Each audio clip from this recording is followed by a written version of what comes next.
The physical therapist smiled kindly at her patient, Cody Woods, as she turned off the machine. "I think that's enough CPM for the day," she told him, as his leg gradually stopped moving. The machine had been slowly and passively moving his leg for a couple of hours now, helping him recover from his knee replacement surgery. "I'd almost forgotten it was on, Hallie," Cody said, with a slight chuckle. She felt a bittersweet pang. She liked that name, Hallie. It was the name she'd used whenever she'd worked here at the Signet Rehabilitation Centre as a freelance physical therapist. It seemed to her rather a shame that Hallie Stillians was going to disappear tomorrow, as if she'd never existed. Still, that was the way things had to be. And besides, she had other names that she liked just as well. Hallie took the continuous passive motion machine off the bed and set it on the floor. She gently straightened Cody's leg and arranged the covers around him. Finally, she stroked Cody's hair, an intimate gesture that she knew most therapists would avoid. But she often did little things like that, and she'd never had a patient who minded. She knew that she projected a certain warmth and empathy, and most of all, complete sincerity. A little innocent touching was perfectly appropriate, coming from her. No one ever misunderstood. "How's the pain?" she asked. Cody had been having some unusual swelling and inflammation after the operation. That was why he'd stayed here an extra 3 days and hadn't gone home yet. That was also why Hallie had been brought in to work her special healing magic. The staff here at the centre knew Hallie's work well. The staff liked her, and patients liked her, so she often got called in for situations like this.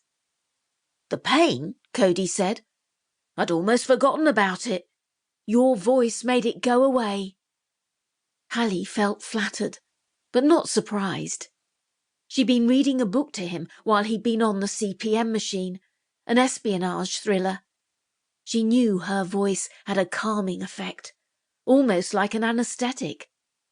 It didn't matter whether she was reading Dickens or some pulp novel or the newspaper. Patients didn't need much pain medication when they were under her care. The sound of her voice was often enough. "So, is it true that I can go home tomorrow?" Cody asked. Hallie hesitated just a split second.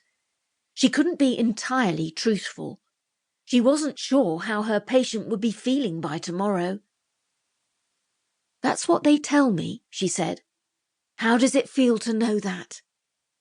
A sad expression crossed Cody's face. "I don't know," he said. "In just 3 weeks, they're doing my other knee. But you won't be here to help me through it." Hallie took hold of his hand and held it gently. She was sorry that he felt this way. Since he'd been under her care, she told him a long story about her supposed life. A rather boring story, she'd thought, but he'd seemed enchanted by it. Finally, she'd explained to him that her husband Rupert was about to retire from his career as a CPA. Her younger son James was down in Hollywood trying to make it as a screenwriter. Her older son, Wendell, was right here in Seattle, teaching linguistics at the University of Washington.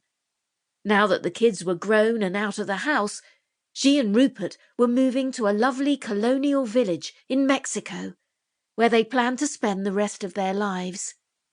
They were leaving tomorrow. It was a beautiful story, she thought, and yet none of it was true. She lived at home, alone, utterly alone. "Oh, look, your tea has gotten cold," she said. "I'll just heat it up for you." Cody smiled and said, "Yes, please. That would be nice. And have some yourself. The teapot is right there on the counter." Hallie smiled and said, "Of course."